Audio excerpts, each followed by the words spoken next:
Salut les filles, on se retrouve aujourd'hui pour un nouveau tutoriel. Et voilà, cette fois on est plus sur les teintes de rosé avec la palette Sweet Peach de Too Faced encore une fois.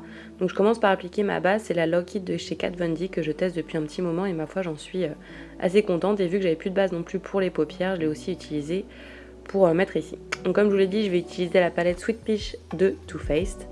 Voilà, vous l'avez déjà vu dans un précédent tutoriel, donc là je voulais vous montrer ce qu'elle avait d'autre dans le ventre. Donc je commence par appliquer Peaches and Cream, qui est un fard beige en fait sur l'ensemble de la paupière mobile et immobile pour unifier ma paupière. Puisque voilà, on voit quand même pas mal mes petites veines et tout, donc je voulais quelque chose pour bien unifier, pouvoir poser les autres couleurs par-dessus. Donc je tapote et après, voilà, j'estompe la matière en lissant avec le pinceau. J'hésite pas à repasser une deuxième couche pour vraiment avoir quelque chose de bien uniforme. Je tapote, je lisse, toujours la même manœuvre. Ensuite, je vais venir prendre un fard qui est un petit peu plus foncé, donc un marron chaud, qui est le Summer Yum, et je vais l'appliquer en fait au niveau du creux de paupière avec un pinceau estompeur, mais qui est quand même un petit peu dense, c'est celui qui vient de chez Primark, et il me permet du coup de bien appliquer la couleur où je veux dans le creux, et de bien l'estomper en faisant une espèce de petit V, je sais pas si vous voyez au niveau du coin externe, pour allonger en fait les yeux tout simplement.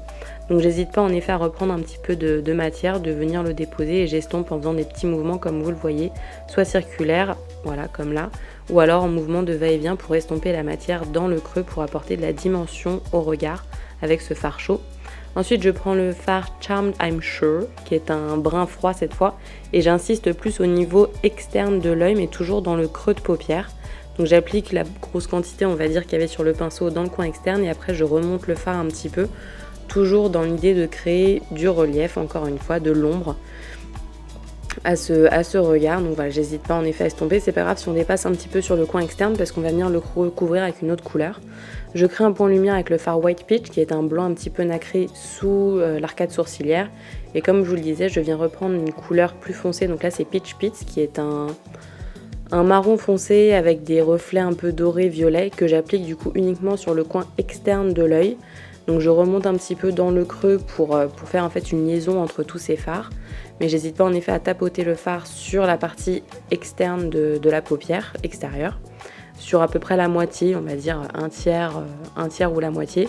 J'applique en effet par petites touches comme vous voyez avec un pinceau un peu crayon. Je tapote et après j'estompe en fait en revenant vers l'intérieur. Donc voilà, pour essayer de donner de l'intensité à ce fard. Je tapote et après je floute avec le pinceau. Là j'ai repris un pinceau qui était propre pour bien estomper la couleur que je venais d'appliquer avec le reste des couleurs déjà appliquées avant. Ensuite je prends Just Peachy qui est un rose avec des reflets dorés que j'applique sur le reste de la paupière. Donc je commence bien dans le coin interne et du coup je recouvre partout où il n'y avait pas encore de fard.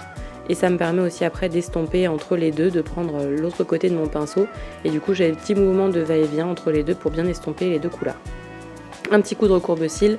Ensuite je prends le mascara du moment, c'est le They're Real de chez Benefit que j'applique en bonnes couches successives comme vous pouvez le voir pour avoir un rendu parce que sinon mes cils on ne les voit pas, ils sont pas très colorés de base et surtout pas recourbés.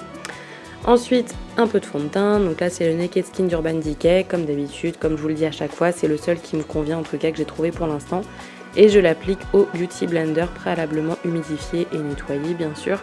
Donc voilà, je l'applique en tapotant, je trouve que c'est le meilleur rendu en tout cas avec ce fond de teint là. C'est vraiment quelque chose qui fait un effet naturel, on n'a pas l'impression d'avoir de matière sur la peau. Donc je le tapote de partout, alors j'ai pas forcément d'ordre en particulier, ça change des jours. Mais voilà, en tout cas ce qui est sûr c'est qu'il faut bien l'estomper partout au niveau du visage pour avoir un rendu naturel.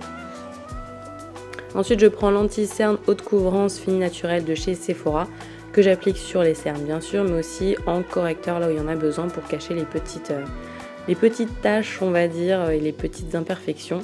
Donc voilà, j'en applique quelques gouttes et après j'estompe encore une fois avec le Beauty Blender qui est encore un petit peu humide après l'application du fond de teint. Et je tapote comme à chaque fois, ça il n'y a pas de secret. Que vous le fassiez au pinceau ou avec un Beauty Blender, voilà, le secret de façon de toutes ces matières-là, toutes ces textures-là, c'est de bien estomper pour pas avoir de paquets, parce que c'est vraiment pas ce qu'on veut. Et j'hésite pas aussi à corriger un petit peu du coup le coin externe avec le produit pour essayer d'atténuer un petit peu une marque trop précise.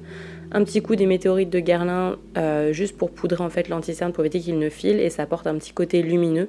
C'est une astuce que je fais maintenant assez souvent et qui marche plutôt bien. Je poudre après l'ensemble de mon visage avec la poudre lissante éclat de chez Sephora, un petit coup de bronzer avec le Chocolate Soleil qui marche toujours très bien pour réchauffer le teint, je trouve. Il n'a pas trop de sous-tons orange, il est plus dans les tons marronnés et il n'a pas de paillettes, enfin pas du tout, donc ça permet d'avoir un fini vraiment naturel encore une fois.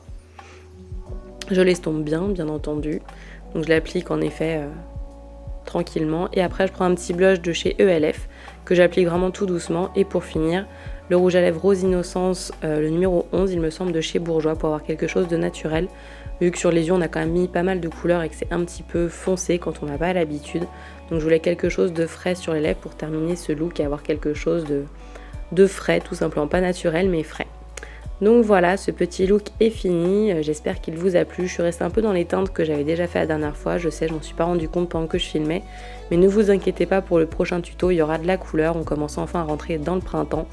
Et j'espère que ça vous plaira aussi le prochain que je suis en train de monter tout simplement. Donc voilà, si ça vous a plu, n'hésitez pas à mettre un petit pouce en l'air et à vous abonner à la chaîne si vous voulez en voir d'autres. Et sur ce, je vous dis à la prochaine dans une prochaine vidéo. Salut les filles!